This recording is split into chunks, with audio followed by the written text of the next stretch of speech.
할렐루야. 참 좋으신 하나님, 정말 이번 한 주간 동안 주님 전을 찾고 예배로 모일 줄 알고 또 항상 하나님 앞에서 기도하며 말씀과 기도로 나아간 성도들을 주님 절대로 포기하지 않으셨고 함께 하셨습니다.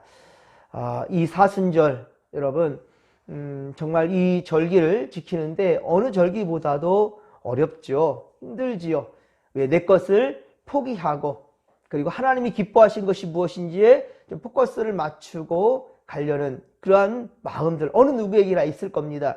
하지만 몸이 따라가 주지 않고 또 여러 가지 삶의 또 환경에 우리 매이다 보니까 더 열심을 다하지 못하는 마음은 원이로되 육신이 약하다. 우리 예수님께서 예수의 제자들에게 특별히 베드로에게도 그렇게 말씀하셨지 않습니까? 마음은 원이로되 육신이 약하다. 주님이 아십니다. 그런데 이렇게 말한다라는 것은 조금 더 힘을 내면 안 되겠니? 라는 말씀인 거죠. 우리 사순절 때에도 주님은 능히 말씀하시는데 여러분 좀 불편한 마음, 거룩한 부담을 가졌겠지만은 자, 이제 우리가 오늘 보려면 내일 사순절 이제 마지막 어쩌면 이제 주일은 사순절에 포함되지 않는다고 그랬어요. 내일 주일은 종려주일, 주님을 기쁨으로 예루살렘에 오시는 예수님을 기쁨으로 맞이하는 그러한 날이고요. 다음 주 월요일부터는 진목회 본당에서 매 새벽마다 우리 함께 할 것입니다. 최선을 다해서 조금은 여러분 정말 영적인 반응이 있었으면 좋겠습니다. 주님께서 말씀하시는 바 최선을 다해 주의 음성 듣고자 그리고 우리 마음과 마음을 말씀으로 정화시킬 수 있는 그러한 성도들, 영적인 양심, 우리가 신앙의 양심을 지킬 수 있는 그런 성도들 되기를 간절히 빌고 소망합니다. 오늘 말씀은 하나님의 회복에 대한 말씀입니다. 하나님께서 이스라엘 백성들, 특별히 북이스라엘은 아수르에 의해 멸망당했고 남유다는 바벨론에 의해 멸망당하는데요. 지금 예레미야 이 선지자가 지금 말씀할 때는 아직 무너지지 않았습니다. 예레미야 선지자가 예언을 하는 이때는 바벨론에서 1차, 2차 바로 공격이 있었어요. 그리고 마지막 이제 공격 한 번을 남겨두고 있는데 에스겔 선지자하고도 비슷하죠. 에스겔 선지자 우리 새벽에 보았지 않습니까? 에스겔 선지자는 어떤 거였어요? 바벨론으로 2차 포로 끌려갔어요. 끌려갔는데 거기서 하나님께서 어때요? 환상 중에 예루살렘으로 보내게 하시고 거기서 말씀을 하셨지 않습니까? 회개하라고요. 그런데 예레미야는 아직 바벨론으로 끌려가지 않았고요. 지금 예루살렘에서 회개를 선포하는데 그런데 지금 예레미야는 어떤 상황이냐? 말씀을 선포하다가 우리 33장 1절에서 보았었죠? 시위대 뜰에 갇혀 있어요. 왜 시위대 뜰에 갇혀 있습니까? 멸망에 대해서 이기기 때문에, 마음에 찔리기 때문에. 마음이 찔리면 어떻습니까? 이스라엘 백성들 회개해야지요. 자신들의 잘못에 대해서 회개해야 될 텐데 그런데 회개가 아니라 오히려 감옥에 가둬버렸어요. 저기 이집트가 우리를 도와주고 지금 오고 있는데 무슨 소리냐? 바벨론과 맞서 싸우면 우리 이길 수 있다. 근데 네가 왜 초를 치느냐? 이런 거죠. 그래서 그 감옥에 가둬버리는 그런 상황에서도 이 예레미야는 끝까지 주의 말씀을 전합니다. 근데 오늘 말씀 가운데서는요. 회복에 대한 말씀인데요. 10절부터 본다 한다면 이곳이 황폐되었단 말이에요. 사람도 없고요. 짐승도 없고 여기 황폐하여 사람도 없고 주민도 없고 짐승도 없다. 이런 곳이었는데 그 다음 중간 부분 보면 어떻습니까? 즐거워하는 소리, 기뻐하는 소리, 신랑의 소리, 신부의 소리와 만군의 여호와께 감사라는 이러한 소리들이 다시금 어떤다고요? 들리게 된다고요. 다시 회복에 대해서 얘기를 하고 있습니다. 그런데 한번 잘 보십시오. 오늘 10절부터 16절까지 쭉 진행되는 말씀 가운데 이스라엘 백성들이 회개했다는 말씀이 있습니까? 잘못을 반성하고 다시금 그들이 깨닫고 주님 앞으로 모여들어서 그렇게 예배자로 섰다는 말이 있습니까? 의를 위해 행하고 있다는 말이 있습니까? 없어요. 그러니까 이스라엘 백성들이 바벨론 포로 생활 70년을 보내고 다시 돌아온단다 할지라도요, 이스라엘 백성들이 온전한 회개가 이루어졌기 때문에 하나님이 구원하신 것이 아니다라는 거예요. 예. 아니다라는 거예요. 회개이기 때문이 아니라 하나님의 전폭적인 은혜가 있다라는 것이지요. 그럼에도 불구하고 하나님은요, 예, 이 예레미야를 통해서 너희가 어떻게 돼야 된다라는 것을 보여주는 말씀은 있습니다. 그것이 바로 뭐냐면, 바로, 예, 15절의 말씀이에요. 15절 말씀 같이 읽어볼까요? 그날, 그때 내가 다윗에게서 한 공의로운 가지가 나게 하리니 그가 이 땅에 정의와 공의를 실행할 것이라. 아멘. 할렐루야. 여러분 보십시오. 다윗에게서 한 공의로운 가지가 난대요. 자, 무엇을 말하는 걸까요? 다윗의 자손 누구요? 아브라함과 다윗의 자손 누구요? 누구? 바로 예수 그리스도. 구약, 신약, 여기 약속된 건 전부 다 예수님을 의미합니다. 구약은 예수님을 예언한 책이에요. 신약은 오신 예수님에 대해서 증거한 책이고요. 자, 다윗에게서 한 공의로운 가지가 난다. 그래서 바로 마태복음 1장 1절에 아브라함과 다윗의 자손 예수 그리스도의 세계라, 계보라, 이렇게 말씀하고 있단 말이에요. 아브라함과 다윗의 자손. 그렇습니다. 다윗의 자손, 한 공의로운 가지가 난다. 이게 예수님이에요. 근데 예수님이 어떻다고요? 그가 이 땅에 정의와 공의를 어떻게 한다고요? 실행할 것이라.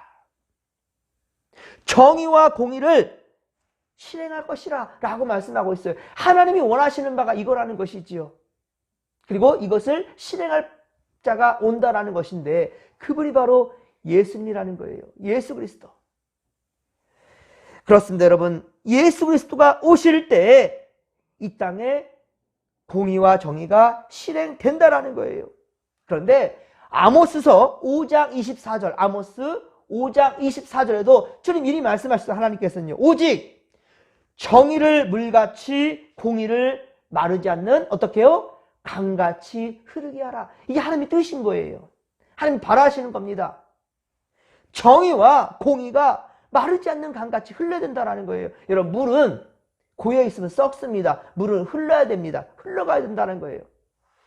요한복음 7장 38절, 요한복음 7장 38절에 보면 우리 주님 뭐라고 말씀하셨습니까? 성경의 이름과 같이 네 배에서 생수의 강이 어떻게 하라고요? 흘러나리라. 생수의 강이 흘러나리라. 여러분, 생수의 강 흘러가야 된다는 거예요. 흐르라는 거예요. 왜 흐릅니까? 자, 나만이 아니에요. 이 우리가 체험하는 이 신앙, 우리가 경험하는 영적인 이 체험과 하나님의 사랑, 이것을 어떻게 된다고요? 결국 이웃사랑으로 번져가야 된다는 거예요. 이웃사랑으로. 내 안에만 걷어있는 이 물이 아니라 이 물은 흘러가야 돼서 다른 데에게 영향을 끼치라는 것이지요. 여러분 의로운 믿음 잘 지켜가고 있어 감사하는데요. 중요한 것은 여러분만 가지고 있어서는 안 된다는 거예요. 여러분의 남편에게, 여러분의 자식들에게, 여러분의 부모들에게, 여러분들의 친구와 이웃들에게, 친척들에게, 형제들에게 흘러가게끔 물꼬를 타야 된다는 거예요. 흘러가야 됩니다. 정의는, 공의는 흘러야 됩니다. 예, 다른 이들에게 보여줘야 될 것이고요. 그리고 여러분들 이것이 바로 진정한 하나님께서 원하시는 세상이요. 그리고 그 중심에 우리 진목교회가 있어 생명 살리는 역사가 매일같이 이루어져야 된다는 것입니다. 예수 그리스도의 십자가 사건이 바로 그것입니다, 여러분. 내 희생이 없이, 내 섬김과 헌신 없이 여러분 세상 변하지 않습니다. 우리 다음 주 고난주간이에요. 예, 여러분 하나님께서 원하시는 바 그것을 우리가 함께 실행으로 옮겼으면 좋겠습니다. 그러면 16절입니다. 16절도 우리 같이 읽겠습니다. 그날에 유다가 구원을 받겠고 예루살렘이 안전히 살 것이며 이 성은 여호와는 우리의 의라는 이름을 얻으리라. 아멘. 할렐루야. 여러분 잘 보십시오. 그날에 이 같았습니다. 15절, 16절 같은 부분이에요. 그날이 어떤 날이겠습니까? 여호와의 구원하신 날이라니, 구원하시는 날. 여호와께서 구원하시는 날. 더 주님께서 바라신 것이라 한다면 우리를 통해서 생명이 살아나는 그때를 의미하는 거예요. 여러분들이 전도하여서 생명을 살려내는 바로 그날이라는 것입니다. 회복의 때를 말하는 거예요. 여기 지금 반성에 대해서는 얘기는 전혀 안 나와 있습니다. 회개하라는 말씀 없습니다.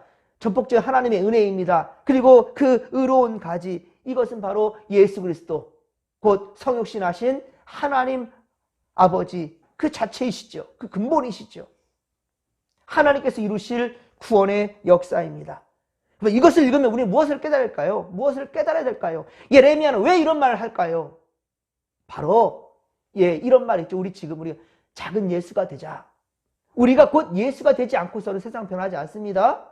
우리가 예수의 말씀을 붙들고 나아가면 행함 가운데 바로 하나님의 의가 나타나게 될 것이고요. 그리고 우리를 통해서 세상은 반드시 변화된다는 거예요. 하나님 그것을 원하시는 겁니다. 예레미야가 1차적으로는 다윗 그리고 그의 자손인 예수님을 예언한 부분이겠지만은 1차적으로 어떻습니까? 바로 너희가 그렇게 변화된다라는 거죠. 그날에 하나님께서 구원의 역사를 이루기까지 우리는 그냥 두 손 놓고 죄만 짓고 악한 곳에 그냥 물들어 살아가는 것, 이해 안 된다는 것이죠. 여기 안에 담겨 있는 건 무엇입니까? 바로 우리가 정의와 공의를 실행해야 된다라는 말씀이 여기에 담겨 있는 거죠. 우리가 곧 이 시대에 예수가 되어야 된다라는 것입니다. 우리가 변하지 않고서는 절대로 그날이 온다 하여도 우리는 구원받지 못할 자들로 그냥 남겨질 뿐일 것입니다. 여러분, 우리뿐만 아니라 우리가 사랑하는 이들도 다 함께 더불어서 주님의 나라 이룰 수 있도록 조금만 더 열심을 내시고 주님 기뻐하시는 그것을 행할 수 있기를 간절히 빌고 소망합니다. 우리가 마음은 다 가져요. 어느 누구든지 이 세상이 공의롭고 정의로운 나라가 이런 세상이 되기를 원하지요. 어두움보다 밝음이 좋지요. 어느 누구나 선을 보고 기분 나빠하는 사람 없습니다. 그런데요, 여러분, 막상 세상 그래요. 공정과 상식을 외치지만 막상 어때요? 정권을 잡으면, 권력을 잡으면 어떻습니까? 그 공정과 상식이라는 것은 자기 자신을 위한 불공정과 비상식으로 바꿔버리는 게, 이게 바로 세상의 모습들이지요. 하지만 여러분, 우리가 예수를 믿는 자들로서 성경을 통해서 늘 스스로를 그렇게 성찰해가는 인생을 산다 한다면 완벽할 수는 없습니다. 그렇죠? 완벽할 수는 없어요. 우리는 연약한 존재이고요. 의인은 없나니 하나도 없다고 했습니다. 그렇죠? 완벽할 수는 없어요. 하지만 매일같이 내가 진정 공정한가? 내가 진정 상식, 세상에 하나님께서 바라시는 그 상식, 공의와 정의가 강같이 흐르는 세상, 이런 상식을 만들기에 내가 애쓰는 자가, 힘쓰는 자가 맞는가? 늘 성경을 통해서, 예배를 통해서, 말씀을 통해서 그렇게 돌아보는 그런 성도는 진정 세상을 변화시킬 수 있는 그런 자가 될 수 있을 것입니다. 하나님께서 기억하실 것입니다. 여러분, 분명한 것은 하나님은 우리에게 기대한 바가 있다라는 말이에요.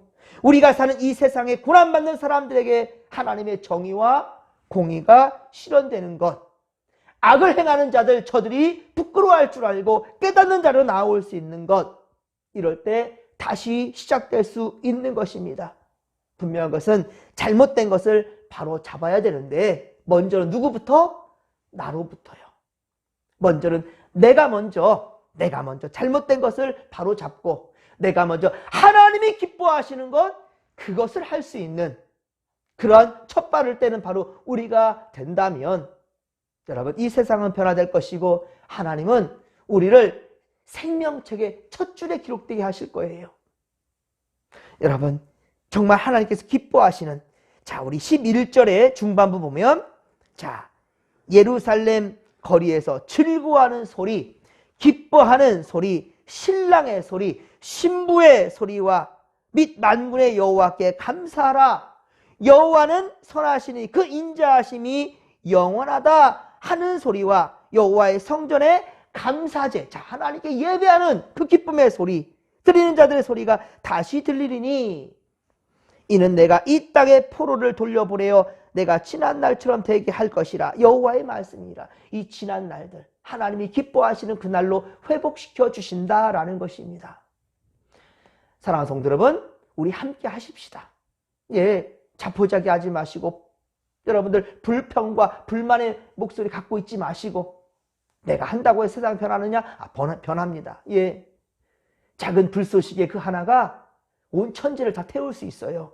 예, 작다고? 아니요. 그 작다 하는 것 그 가운데 하나님이 함께 하시면 놀라운 역사를 이루게 될 줄로 여러분들 믿으시기 바랍니다.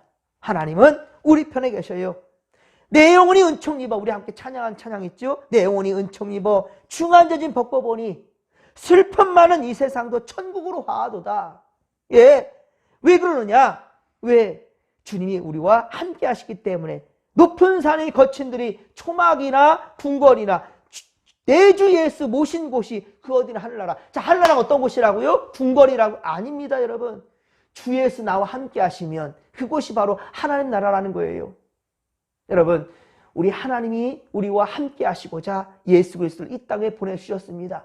하나님이 우리와 함께 하신다. 임마누엘, 예수님의 별칭이에요. 예수님이 우리와 함께 하십니다, 여러분. 다음 주 고난주간 여러분 정말 한번 우리가 최선을 다해 보십시다. 주님이 함께 하실 겁니다. 용기를 내보십시다. 그 믿음의 열정에 좀 함께 하실 것입니다. 우리가 함께 이렇게 주님의 마음을 붙들고 나아간다면 반드시 우리 직목교회는 변화될 것이고 여러분의 삶은 변화될 것이고 세상 또한 역시 변화될 줄로 믿습니다. 황폐한 곳이 즐거워 행복한 소리가 가득한 곳으로 변화될 줄로 믿습니다. 살맛 나는 세상 우리 함께 만들어 가십시다. 자, 이 믿음 가지고 주여 삼창 부르며 기도하며 나갑니다. 주여, 주여, 주여. 살아계신 하나님 아버지 고맙고 감사를 드립니다. 은혜 충만, 성령 충만, 말씀 충만으로 함께 하소서. 세상은 더욱더 악해져만 가고 있습니다. 어두워져만 가는 이 세상에 우리가 예수가 되지 않는 이상 세상 변화될 수 없습니다. 우리도 예수님처럼 십자가를 짊어지고 주님을 옳게 따를 수 있도록 도와주시옵소서. 주여 함께 하소서. 할렐루야, 함께하여 주옵소서. 다음 주 우리 아버지 고난주간 우리 아버지 매 새벽마다 우리 아버지 힘들지만 피곤하지만 아버지 최선을 다해 성전을 지키며 우리 하나님 앞에 정직한 믿음으로 나갈 수 있도록 도와주소서.